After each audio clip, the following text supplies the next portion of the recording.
and welcome everybody, and thank you all for joining us today to find out more about our DB funding consultation. We really appreciate you joining us today, and I hope you can all hear me okay. We're aware it's another hot and muggy day, so perfect weather for listening to a webinar on DB funding, although I would say every day is a perfect day to listen to a webinar on DB funding. But I do hope that you've managed to find a nice cool space somewhere out of the sun for today's session.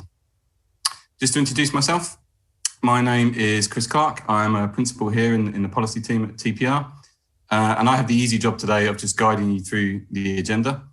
You'll be hearing from experts from across a number of areas at TPR on our proposals, and you will also have the opportunity to ask questions as we go along as well, and I would encourage you to do that. To save you making scribbles along the way, I just want to make you aware that we will be making the slides available for download in a few days' time. That should be on the resources tab in the delegate area, along with a recording of today's webinar. So just quickly moving on to the next slide. This slide is a run through of what we'll be covering today. I'm not going to say much here, but I just want to set the scene a little bit. First, we'll have an overview of the regulatory approach and principles, where you'll hear from Muna Turnbull from our policy team, and also Andrew Dodd from our actuarial team. Then we'll have 2 audience poll questions, and we'd really love you to participate in those, so we'd definitely encourage you to do that. And after that will be Andrew Dodd again, as well as Chris Alford from our Covenant team, and Neil Bull from our investment team as well, who will take you through the fast track framework in practice. They will be looking at the actuarial, covenant and investment aspects of our consultation proposals. You'll then have the opportunity to submit questions to the panel for the first of 2 Q&A sessions we'll be doing today. Then we'll hear from Kiva from our legal team, who will finish our panel presentations with an overview of the Bespoke framework in practice. And we'll end with a second Q&A session to cover off any final questions that you may have. We'll also be putting up a quick feedback questionnaire on the session, and we'd really appreciate you filling that out, so please don't disappear too quickly at the end. So I very much hope that you find this webinar engaging and useful to you. To submit a question, you can just click on the box, which I think should be on the right-hand side of your screen, type in your question and press submit. You can start doing that now for the Q&A sessions, and I promise to include all the hard ones, as I've got the easy job of just handing them over to the panel, so don't worry about trying to make them too easy for us. But first, we are lucky enough to hear from David Fairs, our Executive Director for Regulatory Policy Analysis and Advice. So I'll stop rabbiting on and hand over to David. Thank you. Good afternoon and welcome. I appreciate there are many calls on your time, and so I really do appreciate you joining this webinar, particularly on an August afternoon. We have over 1,000 people set to join the webinar, and it's absolutely terrific to have you all here. Right from the very beginning of this project to revise the DB code, we've wanted and sought your input. We knew that for it to be a workable code, it has to be robust, relevant, and flexible enough for the real world over the long term, and that we'd need your feedback along the way. And that's what this consultation and today's webinar is all about. We want to achieve 2 things today. Firstly, to clarify our proposals and discuss how the 2 approaches, Bespoke and Fast Track, will work in practice. You'll be hearing from my team shortly. We have a policy lead, a lawyer, an actuary, an investment consultant, and a business analyst. These are the people who've had their shirt sleeves rolled up, working on the detail, living and breathing our proposals for the new approach over the last 2 years. There is no one better to explain the detail, the whys and the hows, and what it all means for you in practice. Secondly, we want to answer your questions on our proposals for a clearer DB funding framework. We'll be having 2 question and answer sessions during the course of this webinar, as well as a poll. So please do speak up. We really do want to hear your questions and your comments. And I know that we're living in very strange and challenging times. Some people have suggested we pause or abandon altogether this consultation until life and the economy in particular return to normal, whatever normal looks like. But we're not going to do that. I strongly believe that now more than ever, schemes need a long-term objective and a robust plan of how to get there. The principles that we're consulting on right now will help schemes achieve that. I want to make it clear we're not trying to add to the burden on schemes. Instead, we're trying to set a benchmark which clarifies what an effective scheme funding approach looks like. Ultimately, that clarity will be helpful for trustees and sponsoring employers. But we obviously understand the need for flexibility right now. And I think our response to COVID-19 to date proves that. We will clearly reflect current market conditions and the challenges it presents in taking the code forward.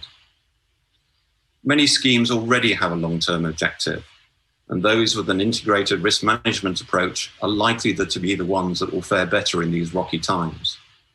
So we want to embed these good practices in our guidance, and for that, we need to consult with you. So hopefully the presentations you're about to hear will clarify our proposals for a clearer DB funding framework. And then please join in with the poll and the question and answer sessions. Please remember to respond to the consultation by the 2nd of September. You can find everything you need on our website, and a list of useful links will be available to download in the resource tab of the delegate area. Your response to these consultations will inform the development of clearer standards through a revised DB funding code. And that, of course, will determine how you'll be approaching scheme funding in the years to come. I'll now hand back to Chris. Thank you, David. That was great.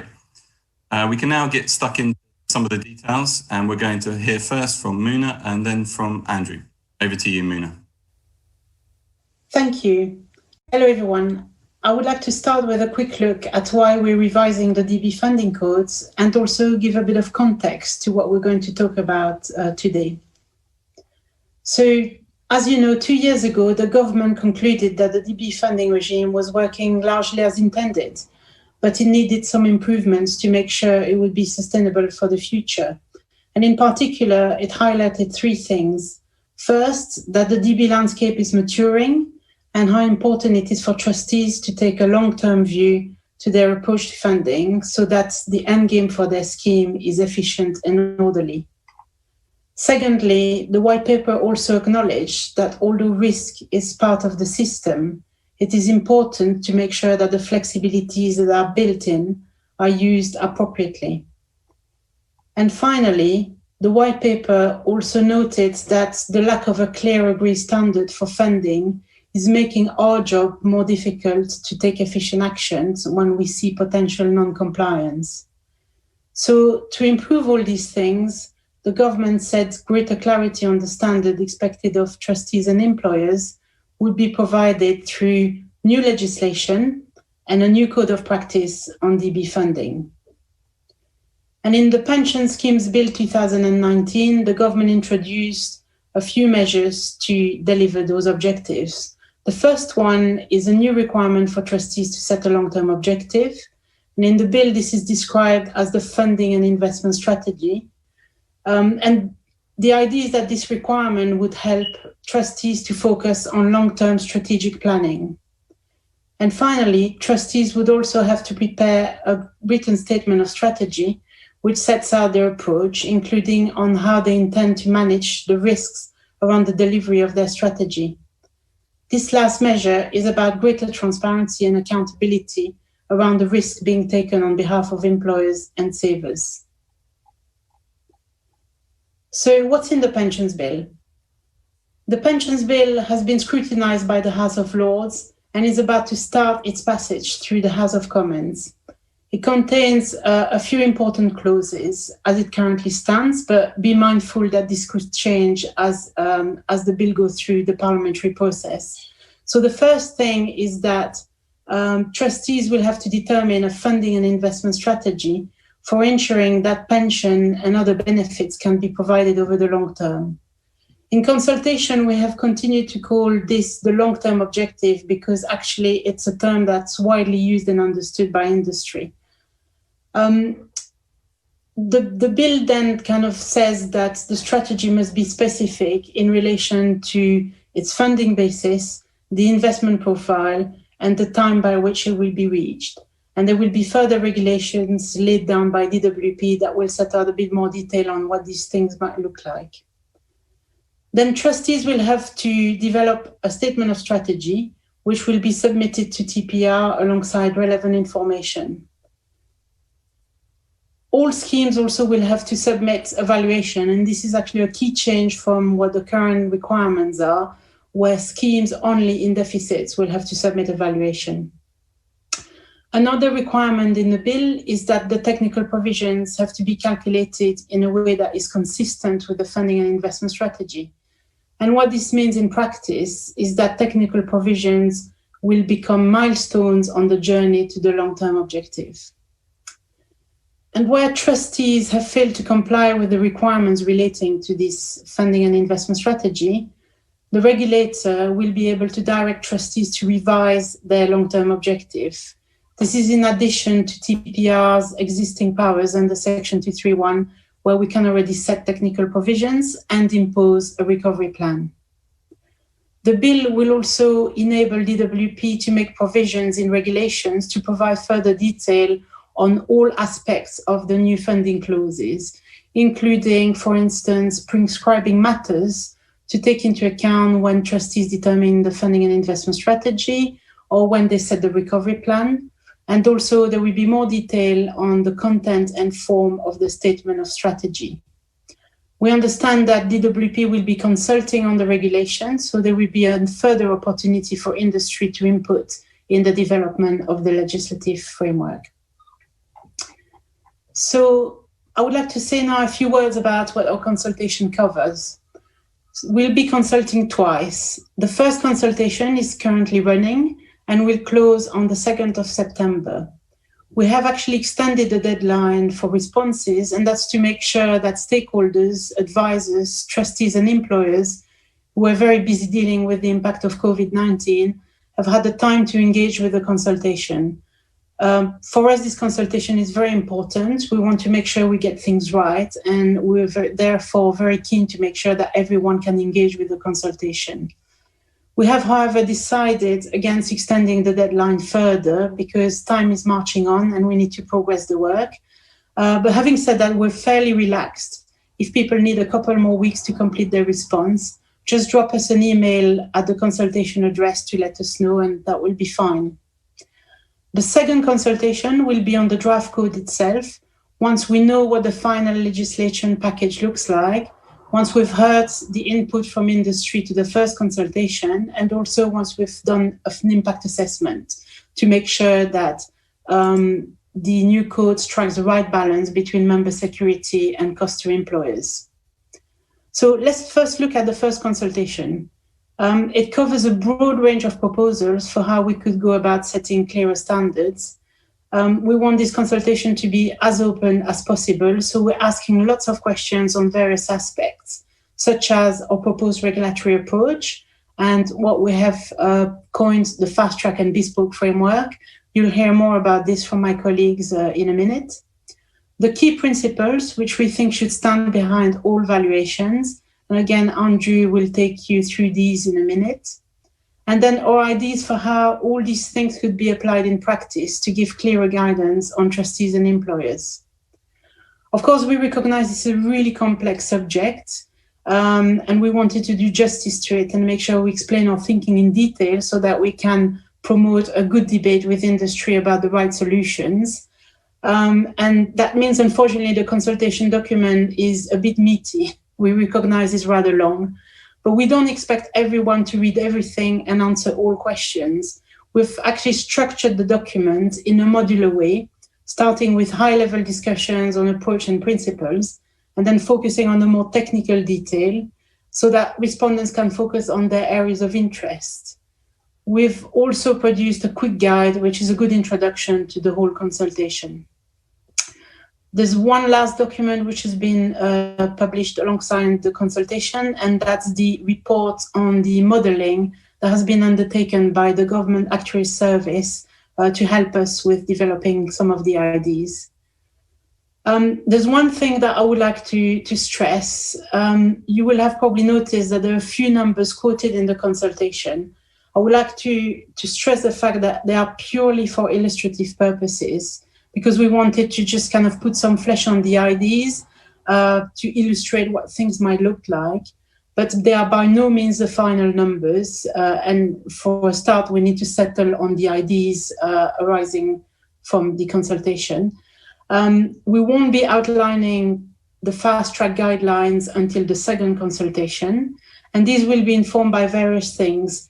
responses to the first consultation, the legislation, but also very importantly, the prevailing market conditions and our assessment of impact, and also where the landscape currently sits. We want to make sure that the fast-track guidelines are calibrated to some extent to current experience from schemes so that we don't end up with lots of schemes failing fast-track, which would really defy the purpose. We will also consult on a proposed process for setting and reviewing fast-track guidelines, for instance, technical provisions, recovery plan lengths, and that's to make sure that we've got a process in place that ensures that the fast-track guidelines are relevant and reflect economic conditions. The only area in this current consultation where we have been more specific and put forward a quantitative proposal is around the long-term objective, and we'll come back to that shortly. I would like now to say a few words about our proposed regulatory approach. So the key question that we're grappling with is how do we set greater direction and clarity in a scheme-specific funding regime? We don't want to impose a set of absolute requirements, and in any case, this is not in the spirit of Part 3 funding. And we think it's really important that trustees and employers can continue to agree funding arrangements that suit their particular circumstances. So to achieve this balance, we propose a twin-track approach to trustees to demonstrate their compliance with the law. And both routes are equally valid if done well. It's really important to stress that Bespoke is not a second-best solution to fast-track. And also, trustees are not bound to follow the same route from valuation to valuation. They can change depending on the changing circumstances of their scheme and employer. So what is fast-track? Fast-track is a prescriptive route. We will outline in the code a set of quantitative guidelines which cover key aspects of funding and investment, such as the long-term objective, technical provisions, recovery plan, and investment risk. Fast track actually represents our view of the level of risk we would tolerate for different scheme characteristics, such as, for instance, maturity or the strength of the covenant. And to be fast track compliant, a scheme would have to meet or exceed all these guidelines. The quid pro quo for this greater level of prescription is that trustees would have to provide less information to TPR and will be subject to less regulatory scrutiny and engagement. So we think that this route should ease the way for well-funded and well-run schemes, and also it should be very helpful for the many small schemes out there who are typically less able to pay for a lot of advice. However, we recognize that not all schemes would want to follow fast track, and they might want a more bespoke approach which suits their circumstances best. There are various reasons for a scheme to want to go down the bespoke route. For instance, the trustees might not be able to meet all the individual fast-track guidelines, but overall the outcome is at least as good as in fast-track. A typical example would be, for instance, a scheme with an ambitious funding target and longer recovery plan. But the annual deficit repair contributions would be at least equivalent to what they would be on the fast-track. Another scenario where trustees might want to go down the bespoke route would be, for instance, because they want to take more investment risk or more risk relative to the fast-track benchmark. A third reason might be, for instance, a scheme where the trustees cannot comply with fast-track, perhaps because the employer is facing significant affordability constraint and the recovery plan needs to be longer than what has been prescribed in fast-track. Finally, there may be some schemes with unusual employers or benefit structures, which might need a more tailored approach under bespoke, although at this stage, there is no reason to think that we might not be able to fit them under fast track if that's what they want to do. So schemes under bespoke will have more flexibility and will be able to deviate from fast track. But the quid pro quo would be that we would be looking for trustees to be able to justify their approach. So for instance, if affordability is constrained, we will want to see evidence of this. If the trustees want to take additional risk, we would expect them to set out a robust plan for how this is going to be managed. For instance, the trustees could secure a contingent asset to support that additional risk. And the explanation and evidence for all this would have to be provided through the statement of strategy. Schemes in Bespoke would also expect greater strategy, could also expect greater strategy and potentially regulatory involvement if we've got concerns about what they're proposing, or if the quality of the evidence provided is not sufficient. But we envisage that for many schemes, Bespoke will be quite a straightforward approach, but that will depend again on the complexity of the arrangements in place. And there's one last thing to emphasize about Fast Track and Bespoke, is that we're not setting a risk-free framework. Therefore, passing Fast Track doesn't mean that there are no longer risks to the delivery of savers benefits. So we expect trustees to continue focusing on risk management, and also that will need to be articulated in a new statement of strategy. So that was a whistle-stop tour of the general approach that we're proposing in the consultation. And I will now hand over to Andrew Dodd, who is going to discuss the principles that we propose should underpin the framework. Thank you very much. Thank you, Mina. So we have discussed the approach to the code. I will now cover some of our proposals for what we expect trustees and employers to do. As Mina explained, we will consult on a set of key principles which we think should stand behind all schemes, whether they are in Fast Track or Bespoke. These will cover the long-term objective, or LTO, in terms of the long-term funding and investment strategies and the timing for reaching those strategies. A scheme's journey plan to achieving that LTO and how technical provisions should reflect that journey plan. How much reliance on the covenant the scheme can place along the way. What an appropriate recovery plan should look like when there's a deficit against technical provisions. What's an appropriate level of investment risk for schemes of different maturities and covenant strength. The security of members' benefits in open schemes and how that should compare to members of closed schemes. And what reliance can be placed on additional support from the employer. And there is one principle which underpins all others, demonstrating compliance and objective risk-taking. Trustees should be able to evidence their assessment of the risks they are taking and how they propose to manage them. And they should explain how they are managing them in their statement of strategy. We will look into some of these principles in greater detail in the next section after the poll. Thank you, Moon and Andrew. That was really, really good. Now I'm afraid it's time for some audience participation, the poll questions. You should be seeing them appear on the right-hand side of your video window, or below if you're watching on a mobile. If you're watching on full screen, then you might have to exit the full screen in order to see the questions.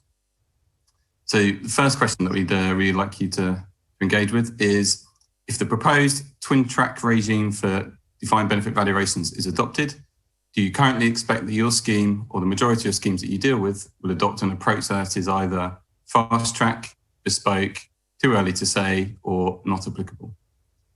You've got 30 seconds for this. So if you're quick, you can answer and then grab a drink or a biscuit or something stronger if you're so inclined. We've got another hour or so left. I have seen a few of these polls in the past. Normally we see around 40 to 50% in fast track. So I'll be interested to see the results today.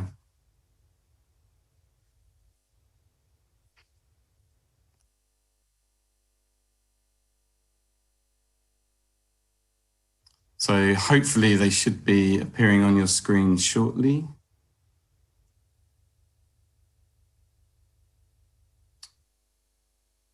There we go.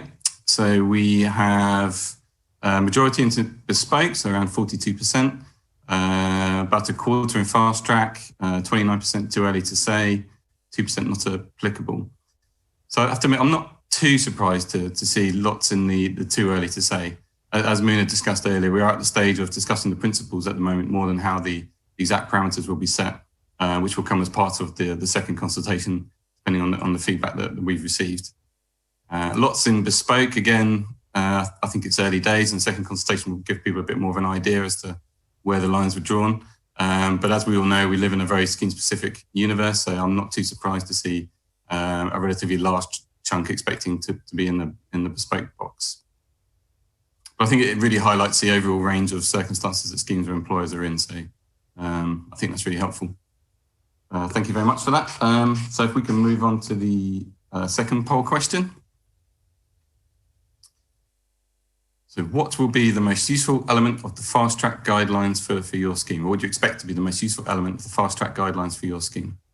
A single long-term objective for all schemes, a specified timeframe for reaching that objective, maximum length of recovery plans, more prescription on discount rates, don't know, or other. Again, we have 30 seconds. There's about 15 seconds left. We don't have any countdown music, I'm afraid. This is quite an interesting question, I think. I'll be really interested to see what the spread of answers is here. Just a couple of seconds left.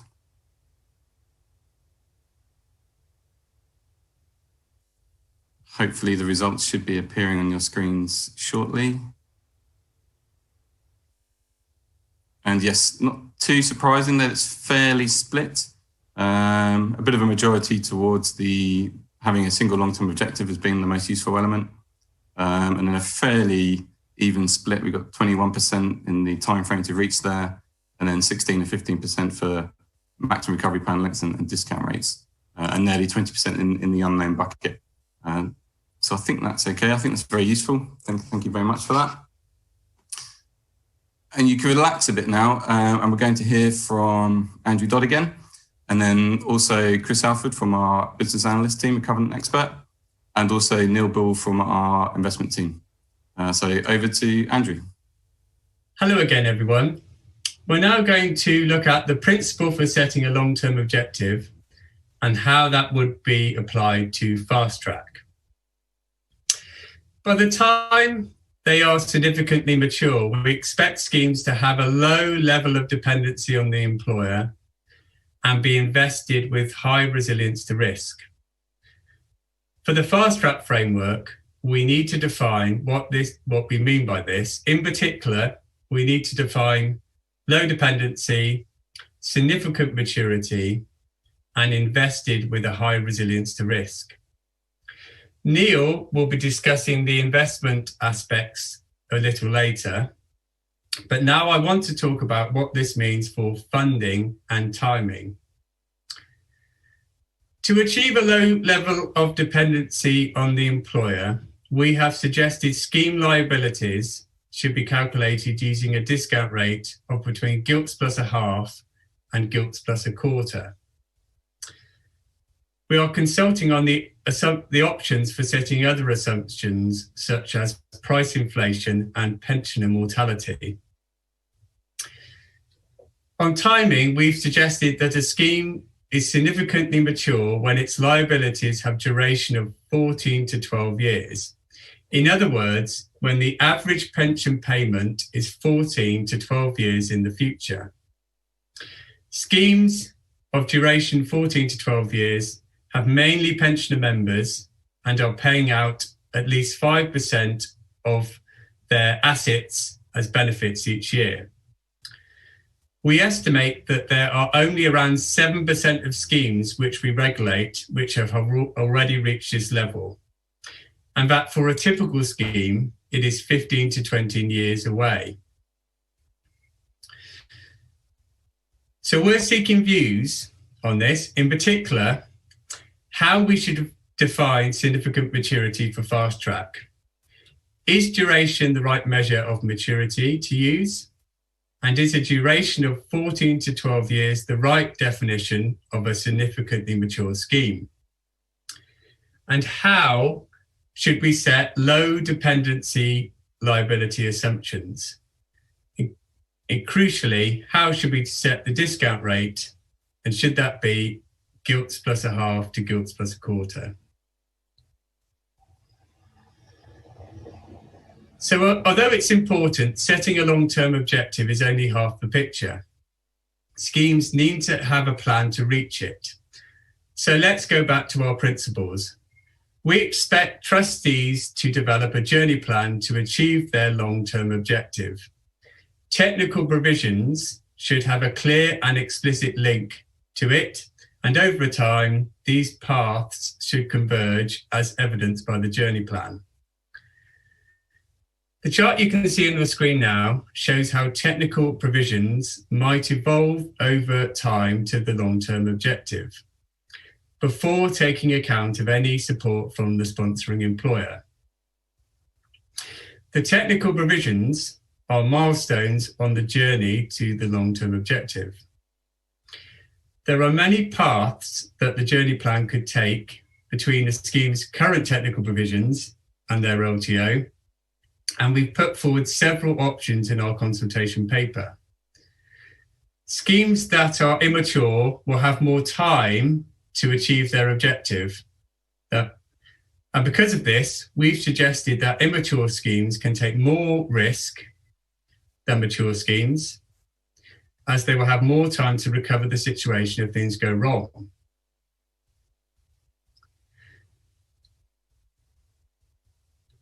That means that immature schemes can rely on the assumed higher returns from a high risk strategy when setting their technical provisions. We are asking for views on the fast track journey plan. In particular, we want to know what you think about the shape of the journey plan based on varying scheme maturity.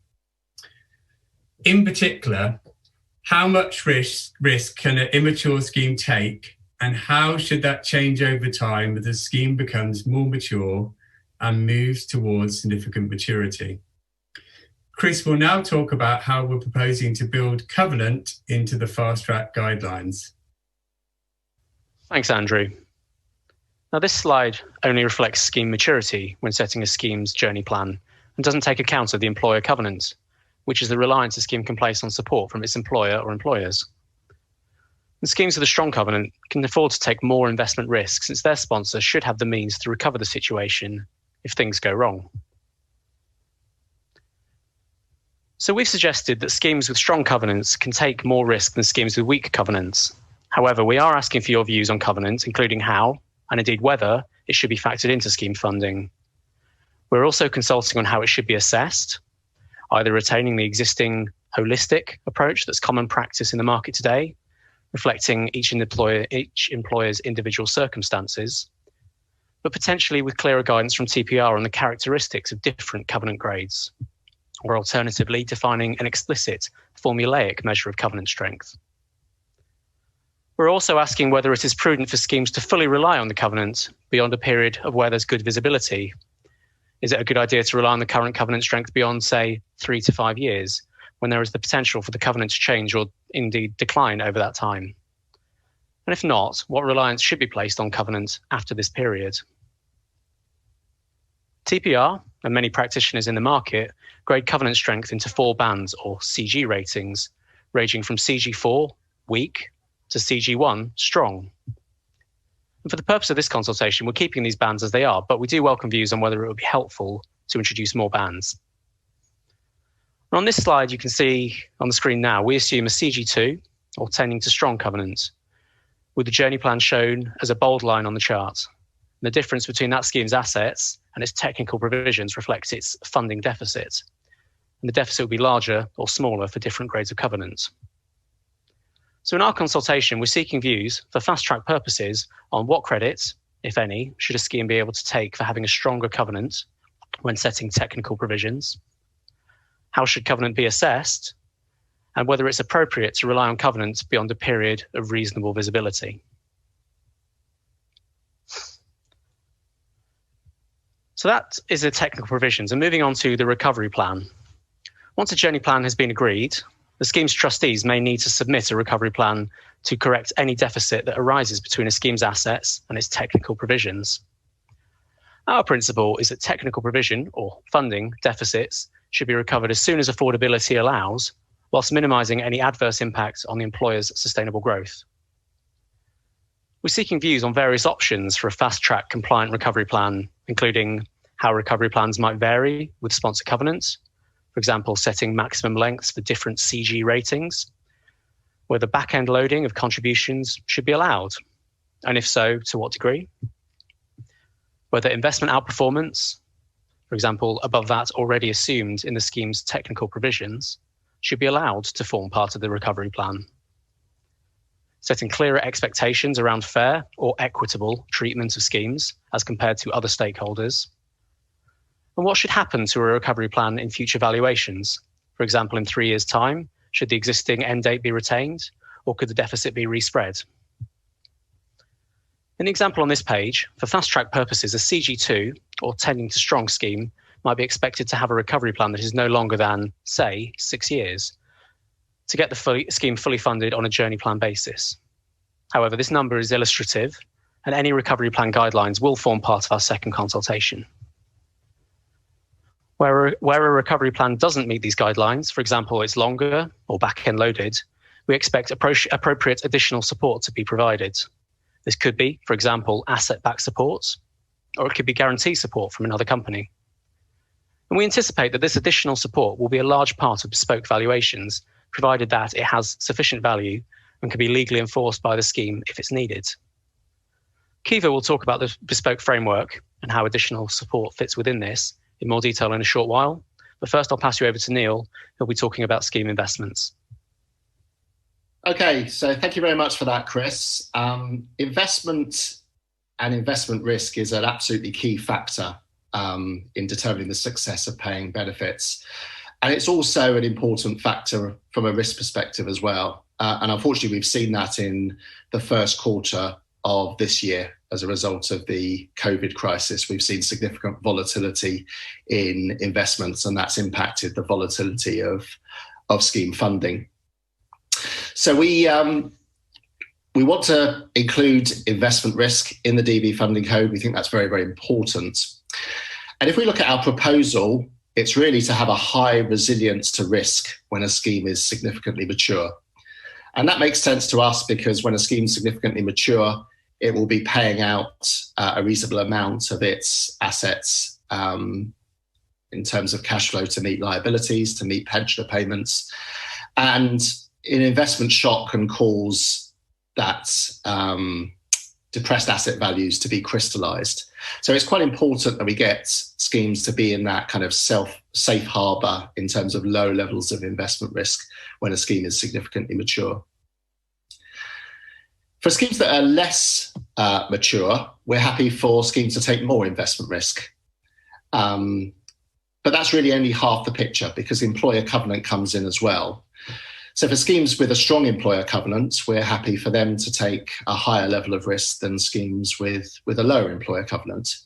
So really, we view the investment risk under Fast Track as a function of employer covenant and scheme maturity.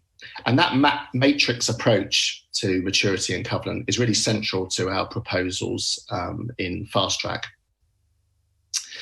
Now, we do want to measure investment risk in a clear, consistent way and an objective way and apply that across all schemes. And we need that to be relatively simple so that all schemes can apply it as well under Fast Track. We've set out in the consultation that our preferred approach to doing that is through a simple stress test, which includes a fall in growth assets or equities, and at the same time, a fall in bond yields. And so we think that's a good way of striking the right balance between sort of an objective, consistent, and relatively simple approach to look at investment risk. In terms of which stress test to use, we say in the consultation we have a preference to use the PPF stress test. And I guess that's because it's familiar to many pension plans. They use it already. We want to avoid pension plans having to cope with an additional way of measuring investment risk and the additional burden of that. So the PPF investment stress test kind of makes sense to us as a way of measuring that level of investment risk. Now, of course, volatility of investment risk and how that impacts funding is important, but it's not the whole story because ultimately pensions need to be paid from the assets of a scheme. And therefore, it's important to look at the liquidity and quality of the asset portfolio. And that's particularly important for mature schemes. And mature schemes are, as I say, typically paying out amounts of cash flows. And so therefore, the focus of that quality and liquidity is absolutely key for schemes in that area. So we've set out a few proposals on that within the consultation document, and we look forward to hearing people's views on that. So before I finish on investment, there are a couple of points that I wanted to make, and on the questions sometimes that we get in regard to these proposals. And one of the most important is, are TPR effectively forcing everybody to invest in government bonds? And the short answer to that is no, we're not. Schemes continue to have full discretion in terms of how they invest, and that's right and proper. But what we are focusing is the level of investment risk. And it might be the case that schemes that are getting towards that significantly mature point and perhaps have a lower level of employer covenant, it does make sense for them to increase the level of bonds, particularly if they've got a high allocation to risky assets already. And we've actually seen a lot of that already in the industry. If you look at the average allocation to bonds set out in the PPF Purple Book, it's 63% across all schemes. And around 2/3 of that is government bonds. So many pension plans are already investing quite a significant allocation to bonds. And by the way, that number's increasing by about 3 to 4% a year. So we want to build on that best practice of schemes investing in a way to reduce that level of risk as they become more and more mature. So that's the end of investments. I wanted to mention a few comments about open schemes. So moving to the next slide, I guess the key point to make first up is that there isn't a single definition of an open scheme. Open schemes have a varying degree of openness. You can see on the chart at the top the spectrum there. On the left-hand side, you've got schemes that are potentially in a steady state. They're open to new members, open to new accrual. They might even be getting younger if there's a large number of members joining. All the way to the right, where you might have schemes that closed a number of years ago, they still open to future accrual, but that accrual is quite small relative to the total liabilities of the scheme. And then all the way to closed schemes on the right-hand side. So that spectrum of openness, I think, is important to recognise at the beginning. In terms of our proposal, we believe that accrued benefits should have the same level of security across the board for open schemes and closed schemes. And that shouldn't depend on whether a scheme is open or closed, or indeed the degree of openness. So that's protecting members' accrued benefits and treating them the same and having the same level of security. And to do that, we want all schemes to establish a long-term objective and a journey plan and have that built into their funding proposals. Now, it's worth saying that open schemes are generally in the kind of immature end of schemes. And with that, they can enjoy under fast track quite a lot of flexibility in terms of the risk they're able to take, for example, investment risk. And if they remain open in that steady state of maturity, then they can continue to take advantage of that flexibility. But if they were to close, then of course, if they don't have that built-in level of journey planning to a long-term objective, then they would face kind of a cliff edge in terms of funding and potentially investment risk, and they might have a sudden increase in the level of funding required. We want to avoid those cliff edges, so we think it's sensible for all schemes, whether they're open or closed, to build in that prudent measure of a journey plan and a long-term objective. So that's open schemes. We want under fast track for people to give out views on the fast track proposals.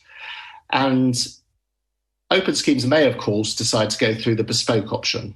And if they do go through bespoke, then clearly we'll be requiring evidence from them, not only on the degree to which they believe they're going to stay open, but crucially, the strength of the employer covenant and the future strength of the employer covenant, as they're very important in kind of assessing the risk of schemes. And then finally, we're going to look at future service and future accrual and what the contributions should be in respect of that. And we set out a few proposals under fast track on that. We'd be very keen to hear your views on that. So I hope that's given you a good idea of our thoughts on the investments and also open schemes. And I think it's a good time to now hand back to the Q&A session and the panel discussion. Thanks very much, Andrew, Chris and Neil. That was really, really good, really, really helpful. And I think it sets the scene well for what we're going to do next, which is an opportunity for you to submit questions to the panel on all the subjects that you've heard so far. To submit a question, just click on the box on your video player, type it in, and then just press submit. And feel free to make them as hard and as difficult as you wish. So just looking through, it looks like we've had quite a few questions already. People have been sending them in as we go, so that's really, really good. Thank you. So I think we can get started straight away. I'm going to point to a particular panel member to answer each one, but feel free others to chip in as we go. So the top of my list, you say it's a consultation, but you seem to have decided everything. Is that the case? I might go to Muna first, if that's okay. Thank you, Chris. Not at all. Actually, we want this to be as open a consultation process as possible. And that's why we have engaged extensively before publishing our consultation. And we've also extended the deadline for consultation because we're mindful that not everyone has had the time to engage with it due to what was happening outside of the consultation. We're also proposing to do this in two parts. First, focusing on the high level and then the technical detail. And that's really to give everyone an opportunity to input. Obviously, there's quite a few things in what we're proposing that are given because they flow from the existing legislation and also the prospective legislation in the pensions bill. So, for instance, the requirement to set a long-term objective is there to stay. The requirement for trustees to explain in a statement how they intend to manage their risk is also a key tenet of the new funding measures in the bill. So these are things that are given. And also what we're trying to do is formalize the good practice over the last 15 years that trustees, employers and advisors have applied. But beyond that, what we're trying to do is put all of these things in practice. And obviously we're very conscious that's quite a challenging task. It's a quite technical and complex task. And it's very important to ensure that there are no unintended consequences arising from what we're proposing. So we've tried and set out in the consultation as many options as we could on quite a few areas.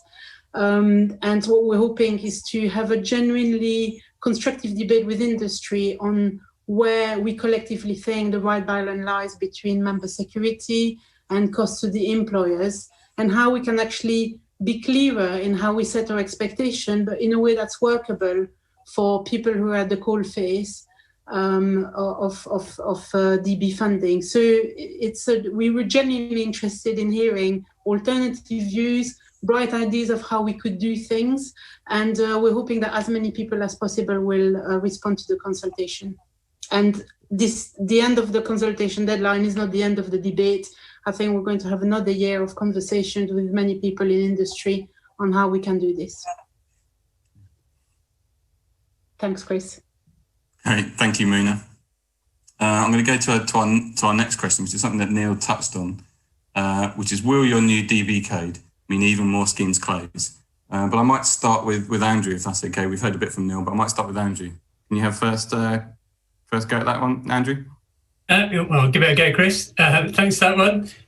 Well, we are keen to ensure that the new funding framework does not unduly increase the cost of future accrual, which could lead to unnecessary closures.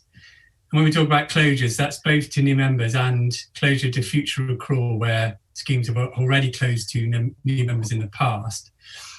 But as Neil explained, we do want to ensure that members' accrued benefits in open schemes are protected to the same level as in closed schemes. So where that does lead is that we do expect the funding strategy for an open scheme's accrued benefits should be set consistently with that in a closed scheme. And we think that when it comes to the fast track guidelines on technical provisions and recovery plans, they should be the same for all schemes. But as Neil touched on, it is open to trustees to use different assumptions and approaches, trustees of open schemes, and go down a bespoke route. It's just they will need to explain why that is appropriate in terms of the plans to keep the scheme open, how that affects their strategy, and how the covenant will be able to support that both now and in the future. And we are also consulting on options for calculating future service because we recognise that it could be appropriate to use different assumptions for future service as technical provisions. But our key principle is that what the amount paid for future service should not compromise the security of accrued benefits in the future. Thanks, Chris. Thank you, Andrew. Very clear, thank you. The next one, Neil, is very much tailored to you, which is TPR seeking to regulate how trustees invest? Okay, yeah, so thank you, Chris. And that's a good question to tackle head on. I mean, the very simple answer to that is no, but I expect in a forum like this, you'll probably want a little bit more colour than that. I mean, trustees will retain the discretion to invest in the way they see fit, and we see pension plans invest in a whole range of asset classes and securities, and we'd expect that to continue. From a TPR perspective, we're looking at this very much from a risk perspective, and importantly a downside risk perspective. And unfortunately, you don't need to look back very far to see that how these investment shocks can occur. Just looking at the first quarter of this year, and we see some schemes that have a prudent level of technical provisions, but when it comes to the level of investment risk, it's actually really quite high. For some schemes, that's fine because they can correct any fall in their funding level by increasing levels of contributions through DRCs. For other pension plans, it's much more difficult. So this really comes to the concept of the investment risk being supportable. And we want to build that kind of principle of investment risk being supportable within the code. And I talked earlier about how we saw that in fast track being a function of covenant and of maturity. So that's kind of how we're looking to think of the fast track regime. And I suppose finally, we want to make sure that the investment risk that's assumed in the technical provisions that Andrew talked about earlier, the actual investment risk is kind of consistent with that. We don't want those things to depart. So aligning your investment strategy and your funding strategy in the long term and through a journey plan is really important. And those sort of tandem objectives is key in the code. So I'll pass it back to you, Chris. Thank you. Thanks, Neil. That's really clear. This one's an interesting one, which I'm going to pose to David Fairs while we've got him on the panel, which is, will the two proposed approaches require different knowledge and skills from trustees? I think Just Got Fast Track is a more defined, well-prescribed approach to funding. Doesn't absolve trustees from understanding the risk and setting out an appropriate journey plan. So Fast Track might be more prescribed, but trustees will still need to understand, because as Moon has said earlier, Fast Track is a journey plan that has a tolerated level of risk within it. It's not zero risk. So trustees still need to have the same knowledge and understanding that as if they went down the bespoke route. Now, clearly, if trustees going down the bespoke route are doing so because they have put in place some particularly sophisticated, complex investment strategy, then they'll need to understand what that is. But primarily, trustees will have the same responsibilities and need to have the same knowledge and understanding whichever approach they go down. Great, thank you, David. The next question we have is will public sector schemes be impacted by the new code? If not, why not? I think the quick answer to this question is they're not subject to Part 3, so they are excluded from our code. Kiva can shout at me if I've got that wrong. But I might move on to the next question, which is what proportion of schemes do you expect to use fast track versus bespoke? Moona, I might start with you again, if that's okay. Yes, thank you, Chris. Well, the short answer is we don't know yet, because we have not yet set the fast track guidelines, and they will be subject to consultation and also an impact assessment. But clearly, it would be strange if we ended up with a framework where most schemes fail fast track. So we think that it would make sense for the majority of schemes to be able to pass fast track. However, as we explained, there are many reasons why people might want to go down the bespoke route, and that would be fine as well. One point that's quite interesting to make is that we've heard from some people that it would be unsustainable if many schemes went down the bespoke route. But from our point of view, we are currently in a regime where 6,000 schemes submit valuations that are bespoke, across the kind of valuation cycle. So what we would end up with, we think, is a framework where there would be fewer bespoke valuations and more fast-track valuations. And the bespoke valuations would be easier to understand because we would have a clearer, more objective and universally agreed benchmark and a definition of prudence and appropriate that would be set out in legislation and the code. So as far as we're concerned, it doesn't really matter how many schemes go bespoke, because as we said, it's an equally valid route, and we want trustees and employers to feel comfortable as to what's most appropriate for their own scheme. Thanks, Chris. That's great. Thank you, Moona. I'm going to move on to the third one I've got here, which is an interesting one. Will TPR set quantitative measurements to clearly draw the distinction between mature and immature schemes? I might start with Andrew Dodd, if that's okay. Andrew? Yeah, thanks, Chris. So the short answer to this is yes. So one of the things we're actually consulting on is, well, what's the best way to measure maturity? Something that's particularly of interest to actuaries, I think, because there are various different ways you could define maturity, and duration is the one we picked on, but that there are different ways we could do it. And once we've done that, we then expect to set out for our fast track guidelines how what the guidelines would be for schemes based on their maturity, based on that maturity measure, which will show how we expect that technical provisions will move to being closer to low dependency as schemes become more mature, and immature schemes can take a bit more risk, have relatively lower technical provisions and take higher investment risk as well. So yes, I mean, our intention is that at the end of this is actually some really quite clear quantitative measures of maturity and where your scheme is on that spectrum of maturity. That's Chris. That's great. Thanks, Andrew. Neil, just checking with you. Wanted to add anything to that? No, I think that's right. I think Andrew covered that. I mean, it's important with the fast track regime to be as clear and objective as we can, and we set out a number of preferred options in terms of the consultation, in terms of measuring maturity. It'd just be good to hear people's thoughts on that when they reply to the consultation.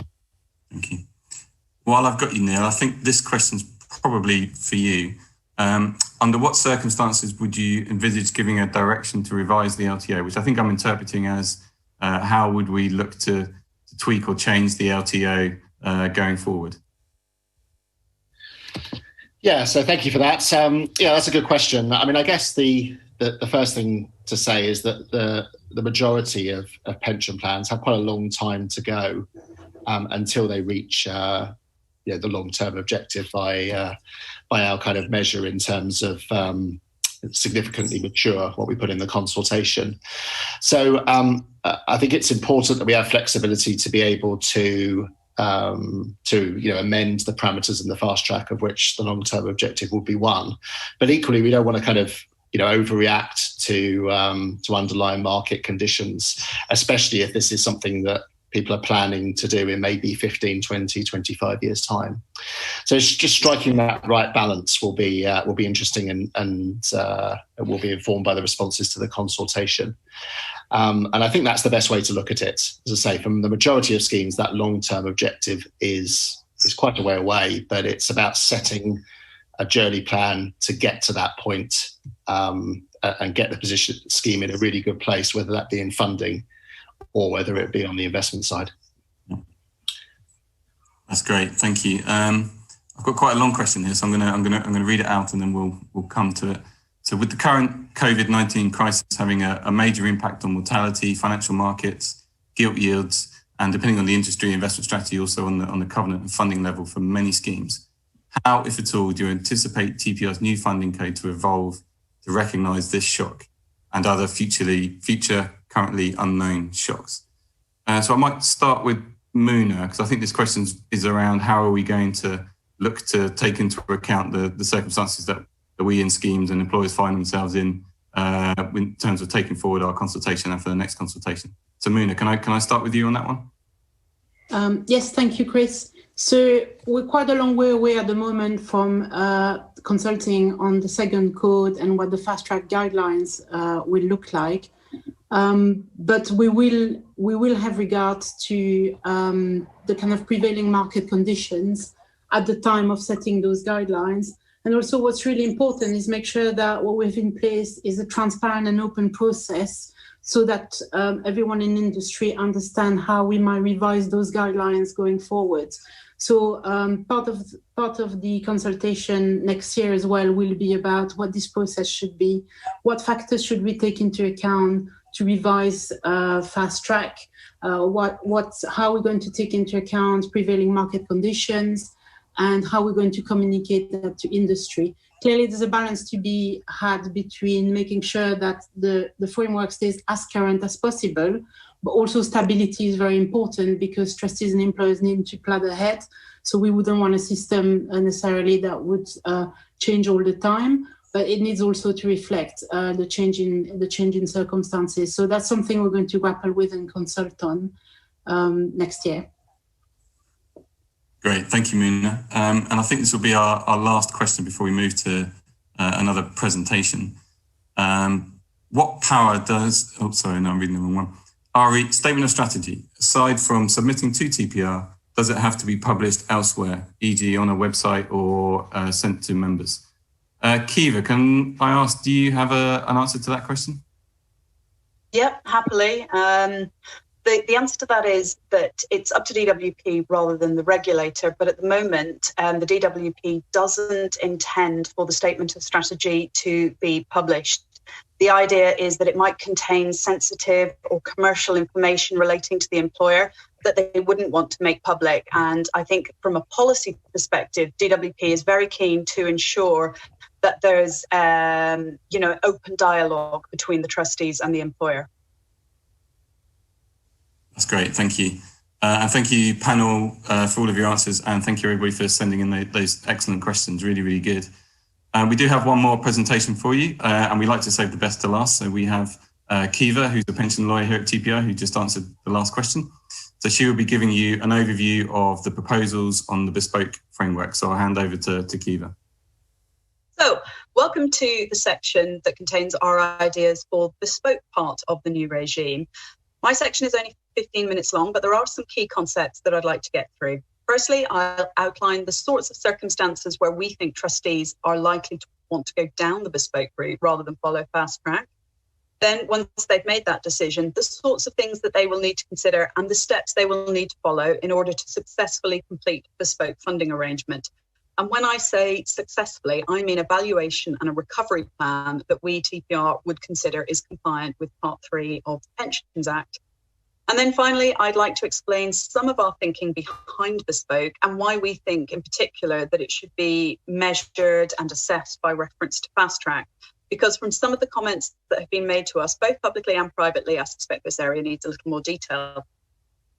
So we think that the circumstances can be broadly categorized into 3 types. So the first one there, this is when to use Bespoke. So the first one is where for some reason an element of fast track doesn't work or is not appropriate appropriate for the scheme's circumstances. A simple example that we used in the consultation document would be where the fast track mortality assumption just wasn't the right one for the scheme and produced an anomalous outcome. And in those situations, the trustees might want to use their own data to support a different assumption. This would produce a different outcome to the fast track equivalent, but we wouldn't consider that that outcome carries any additional risk, simply because the trustees are using scheme-specific data that is based in reality. And provided that the trustees can properly evidence their data, then we'd consider that this funding outcome was compliant with or equivalent to the fast track approach, and we'd consider it compliant. We suspect that this category is likely to be made up of valuations with bespoke or scheme-specific actuarial assumptions, although it's not inconceivable that trustees could fall into this category if they have some sort of unusual employer covenant, and we covered that in example 3 in the Bespoke chapter of the consultation document, or perhaps if they've adopted an investment strategy that fails the stress test, but they can demonstrate that it carries different but not additional risk, and we covered that in example 2 at the same place, the consultation document. Or there could be one element of the funding arrangement that is weaker than fast track, but this weakness is balanced by another aspect of the arrangement that's actually better or stronger than you'd see in fast track. And a simple example would be a long recovery plan that was perhaps longer than you'd expect to see in fast track, but it's offset by stronger than fast track technical provisions. And provided that trustees can demonstrate that the scheme is not in any worse a position than if they'd followed fast track, then we'd say that an arrangement like that would be compliant. To summarise that first different but no additional risk category, if you've ever travelled in Southeast Asia, you might have come across the very ubiquitous phrase, same but different. And I think that works very well to sort of capture the essence of that category. Then the next type would be where, for some reason, the trustees just can't meet some aspect of fast track, and they have no choice but to agree a funding arrangement that actually carries more risk. Classic example of this would be where the fast track has, for example, a recovery plan maximum length of particular time, so say 9 years. But the employer cannot afford the necessary payments to meet a 9-year time frame. So the trustees are forced to agree a 12-year recovery plan. This solution obviously carries more risk than fast track, but because the scheme isn't fully funded for an additional 3 years, but provided that the trustees can demonstrate that the affordability constraints of the employer are genuine, then we would consider that this arrangement is compliant. The trustees have appropriate TPs and they've got the best recovery plan that the employer can afford. And then the final and probably the most difficult or complex category is where the trustees decide that it's appropriate for their scheme circumstances to carry more risk than the level tolerated in fast track. At this stage, our thinking is that if the scheme valuation and recovery plan carries more risk than fast track, then trustees will have to demonstrate how that additional risk is to be managed. And I deal with managing the additional risk in more detail in a moment. In reality, it probably won't be necessary for trustees to determine which category they fall into of those 3 I've just discussed. It's only really to help illustrate how we think it'll work at this stage. But what trustees do need are some tools to help them navigate the process. So firstly, we expect trustees to follow the principles. We think that these should be the only consistent feature of the scheme-specific regime, and we will be following the principles when it comes to developing fast track, and we will be guided by the principles when it comes to considering compliance with the Act.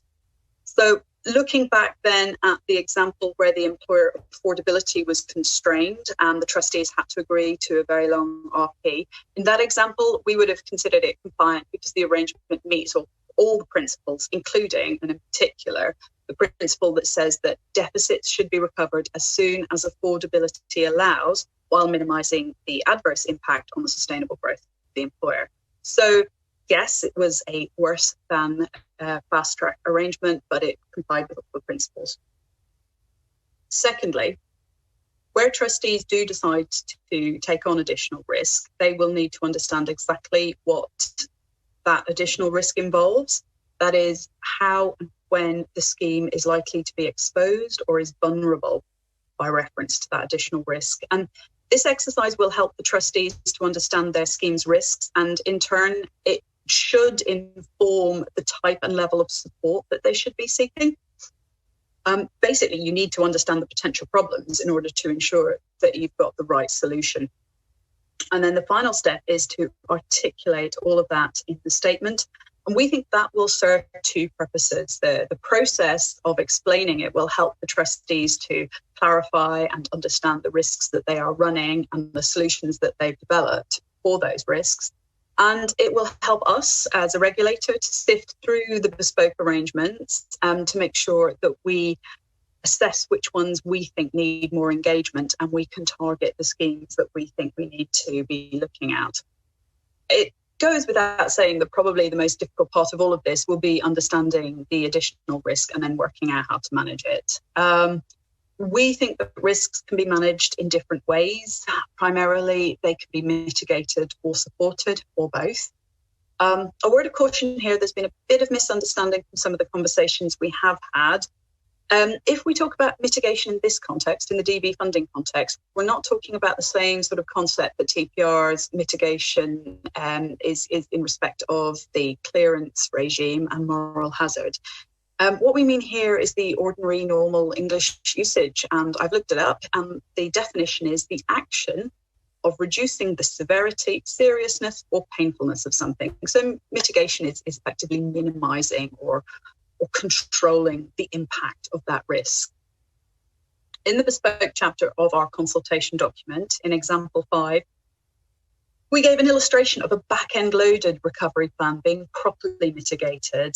In that example, we'd have been happy to confirm that it was compliant because, firstly, there was a genuine business need to postpone the recovery of the scheme's funding. So there was a good reason for that back-end loading. And more importantly, that risk was mitigated by ensuring that there was a hiatus on covenant leakage while the scheme's recovery was postponed. So again, going back to that sort of ordinary English definition of mitigation, you can see that the action of protecting against value leakage minimises the severity, seriousness, or painfulness that might be associated with the back-end loaded recovery plan. So it's sensible for trustees to first look to see what tools they have or action they can take to mitigate the risks. Then once they've mitigated them, it might be necessary to consider what additional support can be secured. Additional support is a very important concept of Bespoke, and we thought it was essential to develop a principle around this. And that principle is that trustees can account for additional support, provided that, 1, it provides sufficient support for the risks being run, 2, it's appropriately valued, and 3, it's legally enforceable and realisable at its necessary value when required. So breaking that down and looking at that a bit more closely, a good example would be where a scheme statutory employer has been graded as covenant grading 2. So that's the second highest if you're familiar with our covenant gradings, but the trustees want to take more investment risk than we'd normally expect to see for a covenant grade of 2 in fast track. So the trustees have secured a contingent asset to underwrite the investment risk. And that asset has sufficient liquidity so that it could be completely converted to cash if there was a very serious downside event, or smaller portions of the asset can be accessed if the investment strategy fails to deliver the expected returns over a period of time. So we expect that the most common types of additional support will be either contingent assets or wider guarantees from elsewhere in the group, the employer group, that is. And trustees will need to work out when and how the risks could crystallise and how vulnerable the scheme is in comparison to the position it would have been in had they followed fast track. Undertaking this exercise will ensure that they fully understand the additional risks that are being run and that they genuinely seek support that delivers against those risks, and particularly at the time that those risks will or could crystallise. It's worth saying that as a minimum, we expect trustees to secure additional support that would cover or bridge the additional risk relative to the fast track position. But of course, trustees can always try to secure something better than that for their scheme. There's no prohibition on that at all. We think it's vitally important that trustees examine the quality of the support that they are obtaining or that they're offered, because they need to be confident that the asset or guarantee is going to be worth what they need it to be worth when they need it.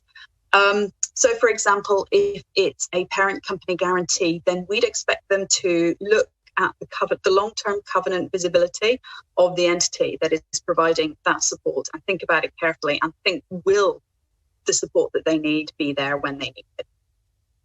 Finally, it's extremely important that the additional support is legally enforceable. We have come across situations where trustees have been happy to rely on a promise, assurance, historical precedent, or a gentleman's agreement, and that just won't be enough. So trustees do need to be prepared to take some legal advice on the enforceability of their additional support. Finally, trustees might want to assess the additional risk and then seek to work out what additional support is appropriate, or the employer may offer additional support first and then trustees assess the level of risk that it can support. Either approach would be acceptable, provided that the trustees have undertaken the necessary due diligence and are satisfied that the scheme's risks are properly underwritten. I mentioned at the beginning of this segment that we have come across some scepticism with regard to the idea of assessing or measuring bespoke against fast track. However, we think that this is fundamental, and without it, the goal of introducing clarity in DB funding just won't be met. In order for the regime to become clearer, we need to be able to say what good looks like, or to put it another way, what not good enough looks like. We have been criticised in the past for being sort of rather quick to tell trustees that we don't like their funding arrangements, but then not being able to articulate what we would accept as an alternative. So if we are working with the goal of becoming a clearer, quicker, tougher regulator, then we need to be able to articulate what good looks like in an open, transparent, and essentially a consistent way. So we need a universal standard, a shared language, so that everyone knows what is expected of them and why. So why do we need an objective standard? If we don't use an objective standard, then scheme funding would have to be assessed by a subjective standard. I mean, if you're assessing something, it's either objectively or subjectively. So whose subjective opinion would be used in that circumstances? Would we rely on the trustee's view, an independent expert's review, a judge's view, or should our view be used as the objective standard? Clearly, we're the ones that have to make a decision as to whether to use our Section 231 powers under the Pensions Act 2004. So we think that it makes more sense that we set the objective standard at the start of the process and that everyone knows what that objective standard is. In terms of measuring, we think that measuring obviously needs a universal and commonly understood reference point. Using a very primitive example, length can be measured in feet and hands. So you could measure the width of the room that you're all sitting in at the moment by pacing it out with your feet, or if you have a nearby horse, you could measure the height of your horse with hands. But that would be of absolutely limited use if you want to communicate that length or height to someone else. That's why universally we have, as a race, developed standardized objective units of measurement. It's important that we all speak a common language. I did do some research on this and discovered that there's actually an institute for objective measurement. Who knew? They don't waffle about feet and hands and what good looks like. Instead, they put it like this. They say that the goal of objective measurement is to produce a reference standard common currency for the exchange of quantitative value, so that all research and practice relevant to a particular variable can be conducted in uniform terms. I like that. It's kind of more sciencey than my horses and hands and feet, but I think it demonstrates and articulates what I was trying to say. So I hope I've convinced you of the need for an objective standard rather than a subjective one. And that you've already moved on to asking the next logical question in your own head, which is, well, what should that objective standard be? You won't be surprised to hear that we think that should be fast track. Why? Well, because it's transparent. It's known to everyone before you start the process. So employers, trustees, advisors, and us will all know what the fast track solution for any particular scheme is. It's easily determined. We have done some market research and we've been assured that it's not particularly expensive. So we don't think that we're adding a burden to schemes. And we think that unlike previous objective standards that existed, such as MFR, which was quite a blunt tool, this isn't blunt. It will take account of the scheme's maturity, the employer covenant and support provided, and we can adapt it as time goes on. So the other advantage of using fast track is that we think trustee deliberations and then the negotiation that they have with the employer is sensible to use it fast track as a starting point, because everybody will know what fast track outcome looks like and will know whether it's appropriate for that scheme or not. If it isn't appropriate, then they'll know what to expect if they have to go down bespoke route.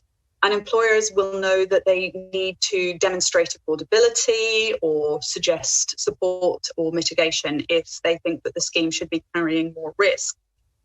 So we think that the shared reference point of fast track will help everyone around the table. It will sort of help them cut to the chase and negotiate more robustly. And finally, in the very rare cases when a funding arrangement that has been put in place, but we don't think it passes muster, we as a regulator will be able to intervene more quickly and be much clearer about exactly why we don't think the arrangement is compliant. Funding matters don't usually escalate to the formal enforcement stage because people usually do want to do the right thing and they don't want to get embroiled in lengthy and protracted sort of regulatory action and litigation.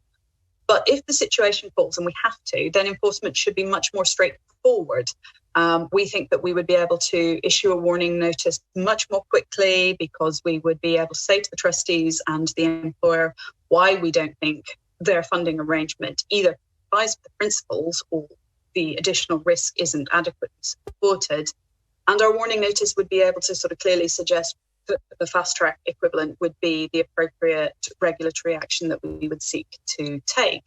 Then both parties, the trustees and the employer, would be able to move more swiftly to the representation stage and explain why they think their arrangement is compliant. We think that this will massively reduce the length of time and the potential cost of regulatory enforcement. So that was a very, very quick gallop through the ideas that we have tried to articulate around Bespoke. We do obviously go into this in much more detail in the consultation document. There's 2 chapters covering Bespoke and additional support. So if you're interested in that, I would encourage you to read those chapters and to respond to us. And with that, I think it's now time to move to the final panel Q&A session. Thank you. Kiva, that was great. I did tell you all that we'd saved the best till last. Before we do go into the final Q&A session, I just want to take a minute just to summarise what we've been through today, which is highlighted on this slide. I'm not going to spend a long time doing this because I think you've heard it all very well from all of our speakers.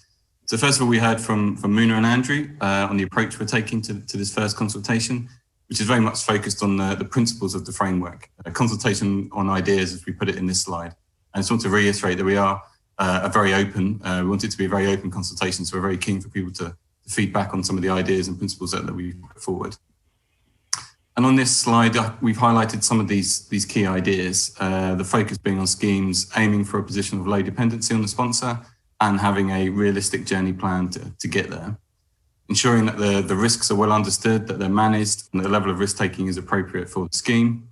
Recovery plans being based on affordability, but importantly, retaining that scheme specific flexibility as circumstances will vary, but setting out some clearer expectations for schemes within that. So I'm not going to say any more on that.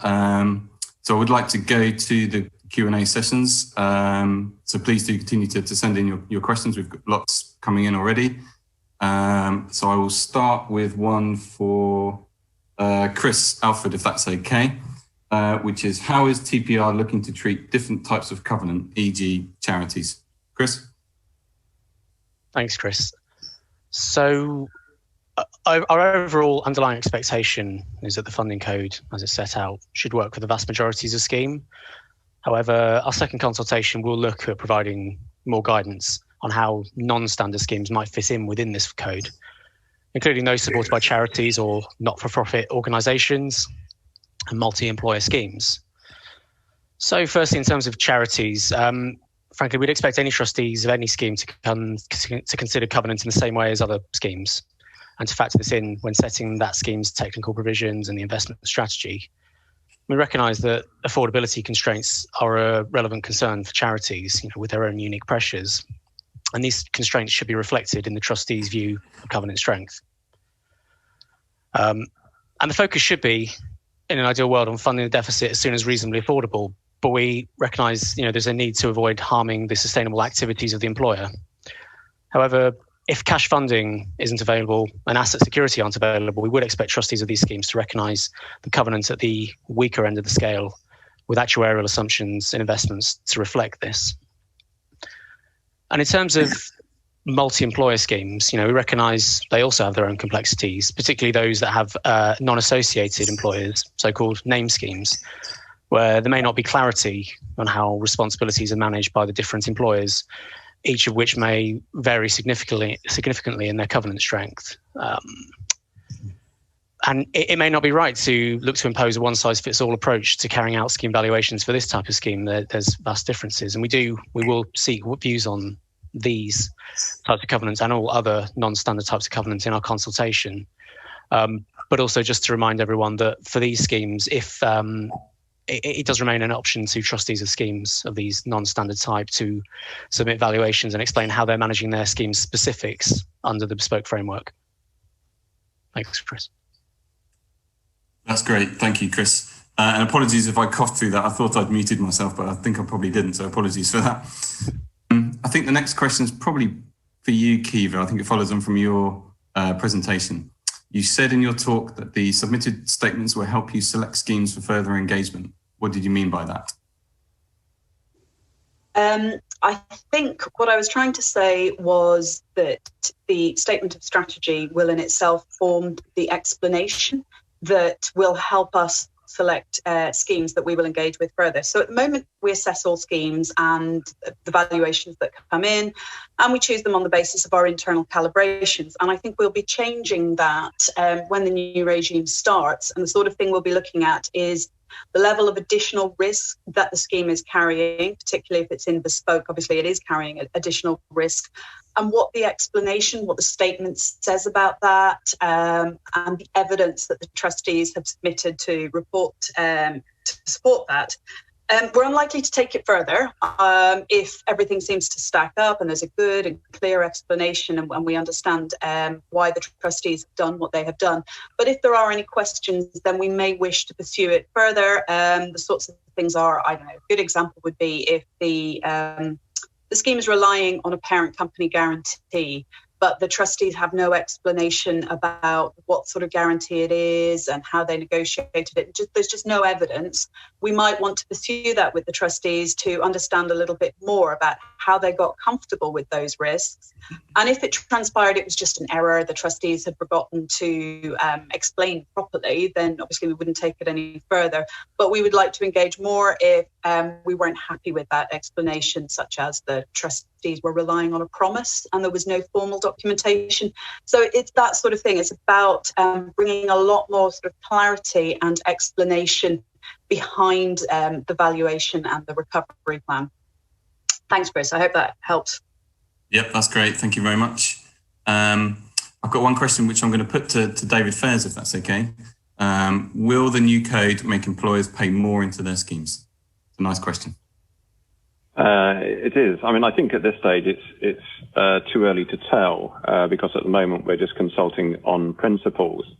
But I think from a scheme by scheme approach, it's going to be, there may be very different outcomes depending on the scheme.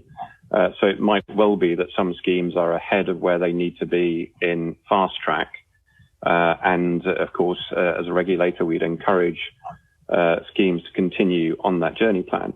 It clearly builds up a buffering against adverse experience in the future.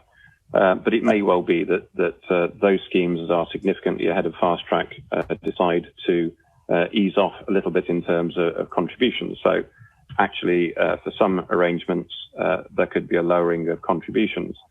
But where there are schemes, and we do see a few of these, where maybe because they're a strong covenant, they have set relatively low technical provisions, they've got higher levels of risk within their recovery plan, they've got a very long recovery plan, which potentially might be back-end loaded. Where schemes are pushing the boundaries, then they may well see higher contributions. So the picture will be different for different schemes. Clearly, as we develop the second consultation, we'll be looking at the impact on schemes. We will publish an impact assessment, so it'll be very clear what the overall impact will be of the new funding code. Thanks, Chris. Thanks, David. And while we've got you talking, can I ask the next question to you as well, which is, will this regime change your approach to one-to-one supervision? Well, one-to-one supervision is much wider and broader than just actuarial valuations. It does look at issues such as governance and administration and so on. So one-to-one supervision will continue. Supervisors engaged in one-to-one supervision will look at a broad range of issues. Clearly, where the schemes are doing an actuarial valuation, that will be part of the discussion they have, but it doesn't actually change the nature of the oversight that we have through supervision at the moment. Thank you. Next question we have is, can trustees change between the two valuation routes over time? And as the scheme's circumstances change, are the schemes stuck with the fast track or bespoke basis once chosen? Muna, can I start with your view on that? Yeah, absolutely. As I said in my presentation, either routes are equally valid. And obviously, because it's a scheme-specific approach, we wouldn't expect trustee to be wedded to one route. If, from valuation to valuation, it will have to depend on the circumstances of their scheme. And there is no stigma attached to going from one approach to the other. Very good, very clear, thank you. I have a nice question for you here, Neil. Return on bonds is now so low and likely to remain so for a long time. Does increased investment in bonds risk and cost to schemes? Yeah, so that's a really good question. And I think it's particularly appropriate given long-term bond yields, I think, are sort of hovering over about 0.5%. I guess what's interesting about that question is many people asked that question 5 years ago, or indeed even longer ago than that. And what we've seen, unfortunately, not just in recent times, but actually in the last few years, is that bond yields have fallen, has really pushed up the value of liabilities significantly. So although asset returns looking over sort of a 5-year period are actually quite good, unfortunately the liabilities have also gone up, which means that funding across the board hasn't necessarily improved over that period. So that's really the reason why we want to look at investment risk specifically on the DB code.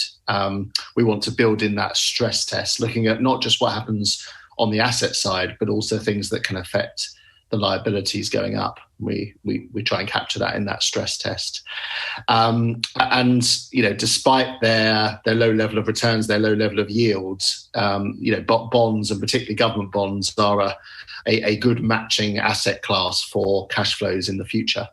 And we don't expect all pension plans to invest in those asset classes, particularly if they have strong covenants, or if they're immature, or if they have contingent assets. But I do think that's an appropriate place to sort of measure the level of risk from. We talk about that in the arguments around that in the consultation. Thank you, Chris. Thanks, Neil. I've got a question here, which I think is probably for you, Chris. Given your suggestion in the consultation that covenant beyond visibility of only a few number of years should be low or nil, are you not concerned that some trustees will be excessively prudent in their approach and that this will inevitably lead to materially increased and unnecessary funding? So I think this is around, how does that covenant visibility work? How does that idea work within our consultation? Sure. All right. Thanks, Chris. So just to clarify, we're not suggesting that employer covenant necessarily will weaken beyond this initial period of, say, 3 to 5 years. But we're consulting an idea that given a scheme's trustees have no certainty that it will not, we actually think it'd be quite a prudent step to reduce reliance in the longer term. And that might not be as stark as the question suggests in terms of placing no reliance on the covenant. It might be reducing over a period of a number of years. We're consulting on, what might an appropriate level of reducing reliance look like. But we do think it's particularly relevant and prudent given employer covenant strength can reduce relatively quickly, or as we've seen recently, can rapidly disappear entirely. And we don't think it's overprudent.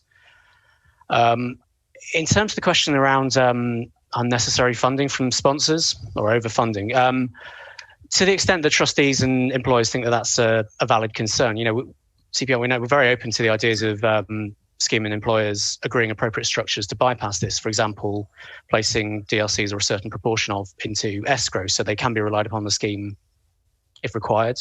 But it isn't money that's necessarily lost to the employer in the longer term. So that remains an option to all parties under the Bespoke framework. Thanks, Chris.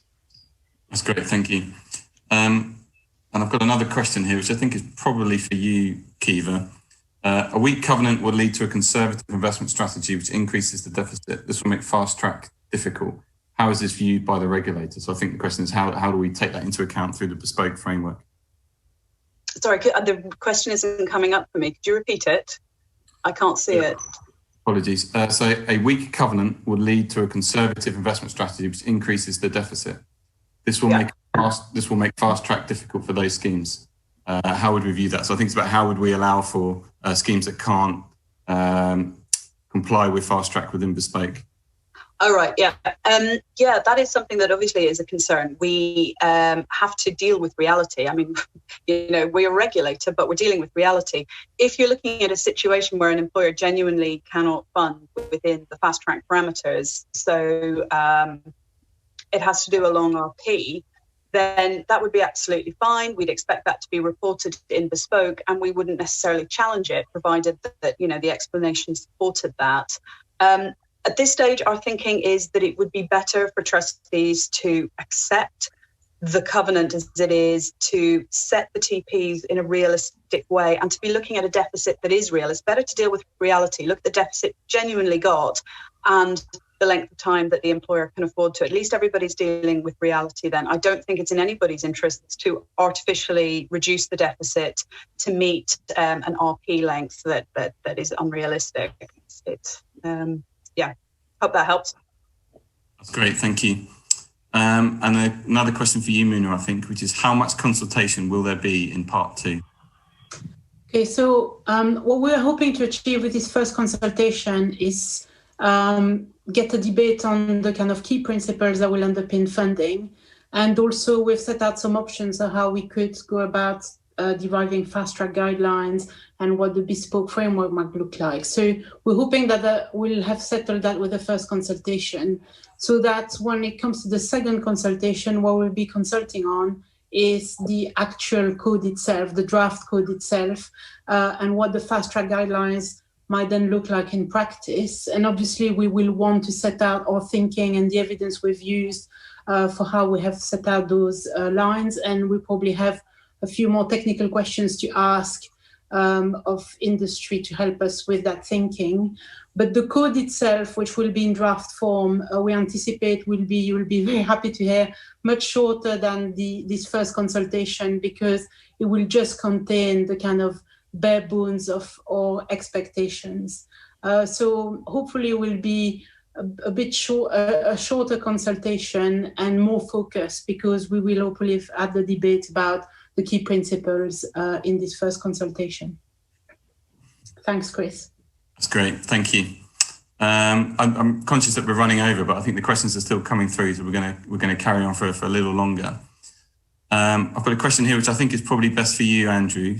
Are you concerned about levelling down in funding arrangements, and do you expect it will now become quite hard for trustees to successfully negotiate better than fast track arrangements with their sponsors? Yeah, thanks, Chris.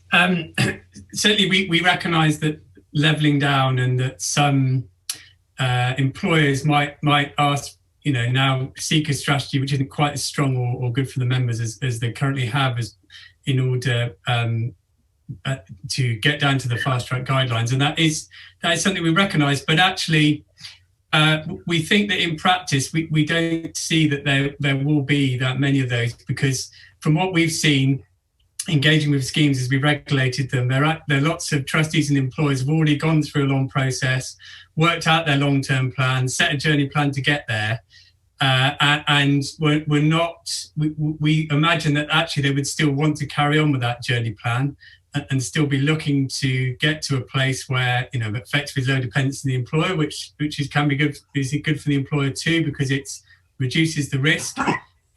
So we think that in practice, the amount of levelling down would be quite limited. And on the other side of that, where we see the benefit is that, of course, what we really want to do is get those employers and trustees where they've agreed strategies which we think are not as good as they could be and could be improved. We think that the fast track guidelines and the new framework will allow us to improve those strategies quite a lot. So, so overall, we think that small risk, perhaps levelling down, is worth taking to ensure that we can regulate the whole universe of schemes more effectively. That's great, thank you, Andrew. I've got a question that I think for you again, Kiva. When do you expect the new code to come into force, and will it apply retrospectively? When is still a moving feast at the moment, because obviously we are dependent on legislation. The draft act, the bill, is going through Parliament at the moment and was subject to amendment in the House of Lords. And after that, there's still regulations that will need to be drafted and consulted on by DWP. So we are sort of in the hands of external factors when it comes to timelines. Honestly, I don't think we'll have completed the process before the end of 2021. I mean, I think that was what we were aiming for, but it might move into 2022. And no, it won't be retrospective. I mean, that would be terribly unfair on trustees to judge them by standards that they weren't aware of when they were agreeing their valuations. So, thanks, Chris. Very reasonable.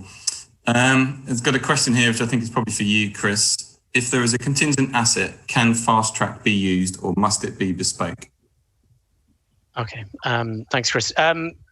So, we as a team at TPR spent a lot of time thinking about contingent assets and whether they could form part of fast track. And I think the view that we came to is the wide range of different additional support structures that we see made it very difficult to factor them in there, and that it made fast track less clear and less objective. So we felt it was more appropriate to retain them within Bespoke, but to the extent that a scheme submits evaluation that in every other respect is fast track and standard, but has a bespoke nuance in that there's a contingent asset, wouldn't expect that to require much in the way of additional engagement with TPR and or trustee time. That's great, thanks, Chris. I've got a question I'm going to pose to you, David, if that's okay. Can you share any ideas where you are having second thoughts since publishing the consultation? Any regrets about the level of prescription proposed for fast track? No, I mean, I think actually it's quite interesting. The consultation talks around the amount of sustainable investment risk. It talks about covenant horizons. And those things have come absolutely to the fore as we enter into this COVID crisis. So actually, probably you might even say that we had terrific foresight at the having published the consultation and debated those sort of things, and then exactly those things came to pass. So this is a consultation around principles. It's around trying to balance member security with affordability. And I think those, because of this crisis, those things are incredibly topical, and it's right that we have the debate.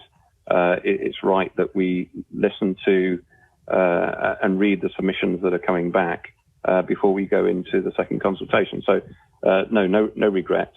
I think, if anything, the experience we've had since we published the consultation has proved that it's been absolutely right to do so, and to have this debate, which I say is around balancing security and affordability. Thank you. Great, thank you. Another question come in. Are schemes going to have an increased burden of calculating fast track and bespoke funding comparisons, each valuation, before they can decide which approach to take?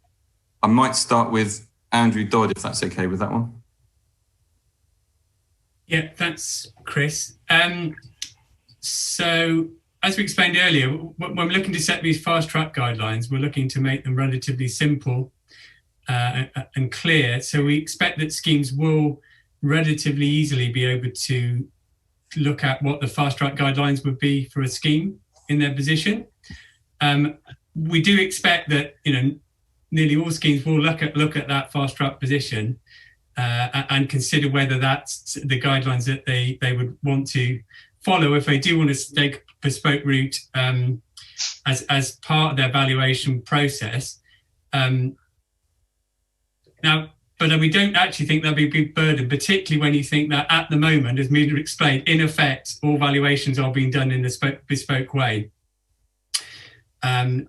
So we don't see there is a particular risk of an increased burden. And in fact, if many schemes will find that that their approach they are taking does meet the fast track guidelines relatively easily, and so that means they then will have less burden. They should have less burden when they submit that scheme to us in terms of regulatory involvement. Thanks, Chris. Thanks, Andrew. I might stay with you for the next question, if that's okay, which is, should the LTO consider, 1, if the scheme is still open, and 2, the age profile of the members? Okay, well, maybe I'll do the second part of that first. So because of the way we are proposing to set the long-term objective, it is allowing for a maturity of the scheme and using this concept of significant maturity. So we are already building in the age profile of the membership, that by the time a scheme is significantly mature, the age profile, the average age of the membership is going to be relatively high. And that's what we want the scheme to plan for, but that they reach the LTO at that point. In terms of open schemes, I think I'd go back to some of the comments we made earlier about we think that it makes sense for open schemes to plan in respect to their accrued benefits, the benefits have already got for members, that they could de-risk over time to reach their long-term objective, that they could take steps to reach their long-term objective. But it will be, how long that's going to be will be based on what their current age profile of the membership is. So again, we think that we think it's built in terms of it's allowing for the period of time at which we think they could reasonably have in respect of those accrued benefits to reach the long-term objective. So I hope that helps. That's great, thank you. We've got, I think, 3 questions left. Can you say something about what this means for small schemes, less than 100 members whose budgets are already stretched? Muna, I might go to you on that one in terms of how you feel the consultation and the proposals play out for the smaller schemes. Well, as Andrew said, we're hoping that actually fast track will be of benefit for small schemes, because we know that advice can be costly and they benefit less from advice than other schemes. So we think that actually being able to set a much clearer standard that they can easily check against in terms of the valuation will be of benefit to those schemes. We're also going to be exploring whether there's any tools that we can develop and provide as part of application of the code that the schemes will be able to use to check the valuation against.